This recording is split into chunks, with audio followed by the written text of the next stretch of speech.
Hey, DOT community. So, we are going to give Stormtor an opportunity for redemption. And what I did here is, you know, uh, decided to kind of come in and maybe play a little bit more strategic. In my first look video, it was a lot more about just what are his offensive capabilities. And after a few conversations, I was like, you know what? Yeah, let's actually give him a bit more strategy. So we made a few relic changes to really update what can we do with him on the battlefield. And I want to walk you through these changes and show you a little bit of some Stormtor redemption. Now, I wasn't able to go up against the exact same garrisons I did before, but I did take on two brand new garrisons, two different kind of forces, still close to his kind of playing field, not to completely tip the scales. And let's take a look at overall what he has.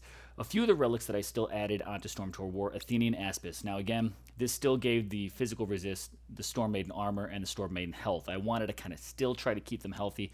I probably could go ahead and even swap this one out for another offensive one, but I wasn't disappointed with this relic.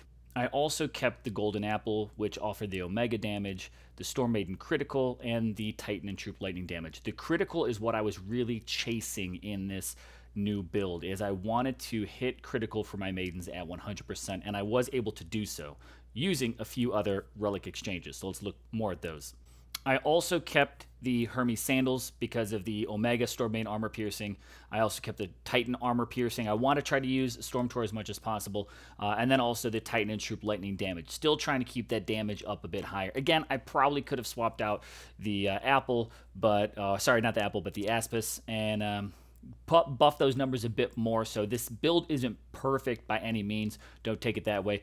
The big shift is in the last three relics that I swapped out.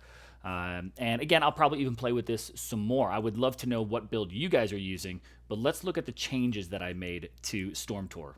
The first change was bringing in red hair. This still keeps the Titan lightning damage up a bit higher with the 60%, but it does offer that 20% maiden critical, which that was the number I was really after here, is keeping that crit high.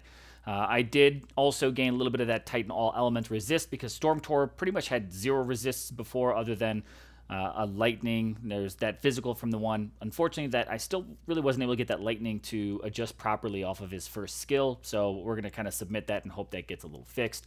But let's look at two other relics that we swapped out. The next one is the Steadfast Stand. This here offers some poison resist, so that number will creep up a bit higher, but another 20% Storm Maiden critical, which is big, and then the Storm Maiden AP at 30% as well. So really buffing those numbers because honestly, we all know, right? Like the damage doesn't really count if it doesn't get through the armor, and maximize it with the critical. So one more relic to kind of help buff those numbers, and we'll look at the final stats that the Maidens received. So this final one was the Lost Stater here. This is, again, Omega Storm Maiden critical, so buff that up. We got 40% Imperial Health. I like this option because now it did give me a meat shield, which is something I wasn't using in the first video. I kind of just went full-blown, what can the Maidens rock, and they got rocked. But in this time, I've got a meat shield that I can use, and those Imperials get a little buff. Plus, we have the Titan, not so much worried about the spells, but at least the Titan lightning damage is also buffed, so it makes Stormtor a little more viable in the battle. And there are many times through these fights that he actually comes in to definitely save the day. So let's look at the new Maiden stats. So with those new stats, we've got the Storm Maiden armor piercing is up at 168, and the critical chance now broke 104%, which that was exactly the number that I was chasing.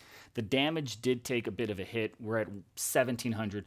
Again, I could easily swap that out with some of the, couple of the relics maybe getting buffed, but critical is what I was really chasing. Would critical damage increase or critical percentage increase the damage they output? Of course, yes. And does that make a difference on the battlefield? And that is what I want you guys to check out in these two battles. Take a look. Stormtor did get his redemption, fighting again more at his speed. He did take on Cerberus and a Dionysus, which again are kind of the Storm Maiden's weak points, right? They're not good against those large battalion troops, but Stormtor was able to help, and this critical definitely helped. Adding the meat shield was a big plus, so I consider Stormtor receiving a bit of a redemption. I don't think he's going to still take on, again, playing at level 16, 17 troops, take on the 24s, 25s, but he is more viable mid-game now. And just go ahead and take a look at these battles, and let me know in the comments down below what are your final thoughts on Stormtor. Plus, what would be your ideal build? That's what I'm really interested in, is what would be your build that you would use for your Stormtor? Again, I'm Jaeger. I'm signing out. Check out this battle. Thanks for watching.